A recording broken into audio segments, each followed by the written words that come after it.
Lula avalia reforçar a aproximação com os líderes evangélicos em 2024. Né? Essa estratégia seria o encontro com os líderes religiosos, participação em programas de podcast e influenciadores evangélicos.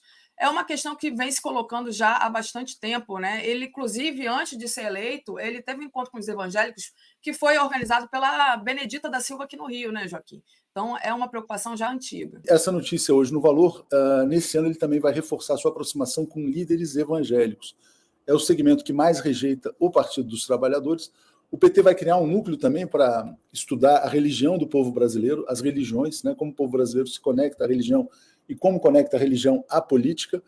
E ele está, inclusive, Alex, estudando participar de podcasts com apresentadores, com influenciadores evangélicos. Ele realmente já está fazendo isso, tá?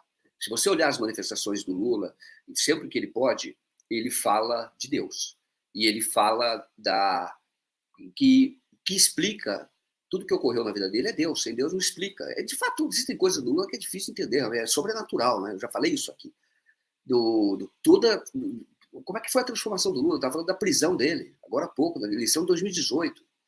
Então, o Lula já está fazendo isso. Tá? Eu já estava colocando discurso. Agora, o Lula não vai fazer nada que seja falso. Quando o Lula coloca, e vou até comentar com vocês, quem leu a biografia do Lula, do Fernando Moraes, volume 1, sabe que o Lula, de fato, é muito. A fé do Lula é gigante. Isso é fato, isso é pessoal dele. Depois que ele teve uma tragédia grande, que foi a perda da esposa dele, a primeira esposa dele, que ele casou, grávida, e perdeu o filho. Foi terrível. Terrível. O Lula se aproximou muito do movimento, na época da Igreja Católica, os cursilistas, que quase que não tinha renovação carismática, que vai ter renovação carismática depois, mas o Lula, ele conta que os irmãos, até o Frei Chico falou que ele estava exagerando, porque o Lula rezava quase o dia inteiro, entendeu? Então você pegava o Lula, levantava de manhã, rezava, na hora do almoço rezava, na hora da coisa rezava, várias vezes. E durante muito tempo, depois ele conta que ele se afastou dos cursilistas, porque ele percebeu ali que o movimento que tinha muita gente que eram exploradores. Ele começou a ver maus patrões que falavam muito de Deus, e ele conhecia, por causa do movimento cursilista, e achava que tinha alguma coisa errada, né? Se o cara diz que acredita em Deus e o cara é uma má pessoa, no sentido de explora os outros, não era coerente. Então ele não se sentiu muito bem e se afastou. Mas ele é, de fato, tem essa... ele é visto assim, e de fato ele é visto pelo eleitor assim. O Lula ele é visto como um sertanejo religioso. Tá? Se você fizer pesquisa qualitativa, o Lula é visto assim. Eu já falei aqui que quando você vê uma imagem do Lula com o Papa, casa perfeitamente, não tem sinal nenhum. Quando você vê uma imagem da Dilma com o Papa, tem um ruído. Quando você vê do Haddad com o Papa, tem um ruído, do ponto de vista da religião. Tá?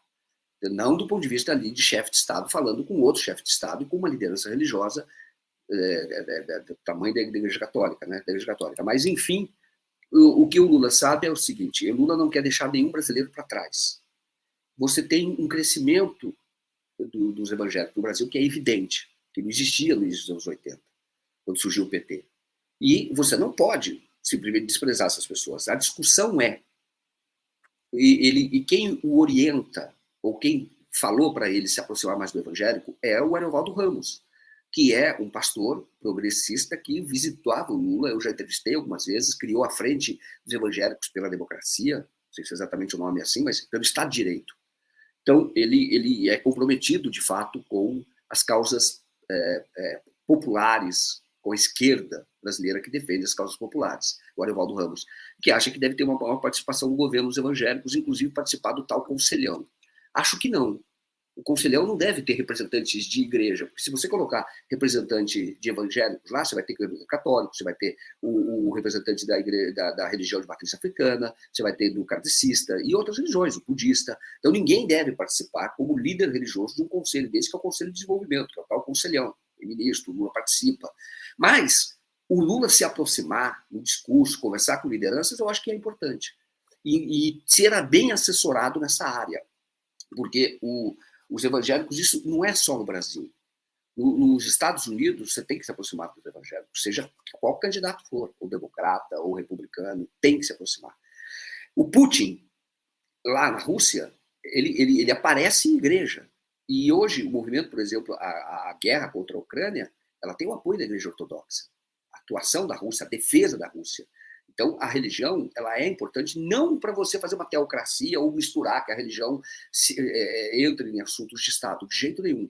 Mas você, como cidadão, mostrar que você, no mínimo, você tem uma boa relação com outras religiões, sobretudo religião que cresce muito no Brasil, como é o caso da religião evangélica, e, claro, a igreja deve manter relação com todas as outras igrejas. Mas eu acho que essa aproximação é necessária, porque a comunicação não é o que a gente fala, mas o que as pessoas entendem.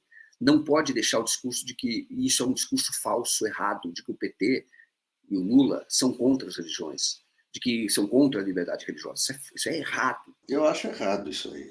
Não pode misturar política com religião, como fez Bolsonaro. Isso aí, o Bolsonaro tem esse público, primeiro, porque ele adota as mesmas pautas. O Lula vai adotar as pautas desse público. O Lula vai se converter aos evangélicos, o Lula vai no Rio Jordão. Foi isso que fez o Bolsonaro. O Bolsonaro é um deles, é diferente. É isso que o Lula vai se submeter. Eu acho totalmente errado, não é por aí. Isso aí, religião é religião, política é política. Não. Ficar imitando o Bolsonaro, isso é coisa do Bolsonaro. Não sei. O Lula tem que governar para todos. Ele governando para todos, dando resultado, tendo dinheiro.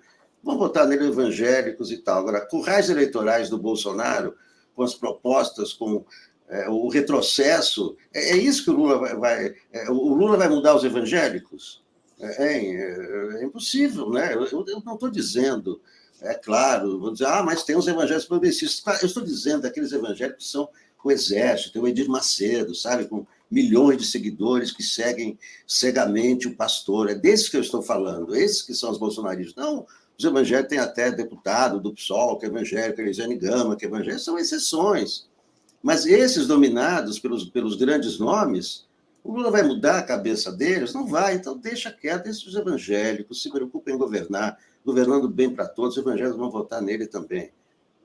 Você sabe que o Lula tem essa mesma preocupação que você mencionou, viu, Alex? Porque essa questão de se aproximar dos evangélicos é uma recomendação dos assessores para diminuir a resistência. Mas a matéria também fala que o Lula tem uma preocupação em não misturar religião e política. Então ele tá ponderando, na verdade, ele não tem uma decisão tomada.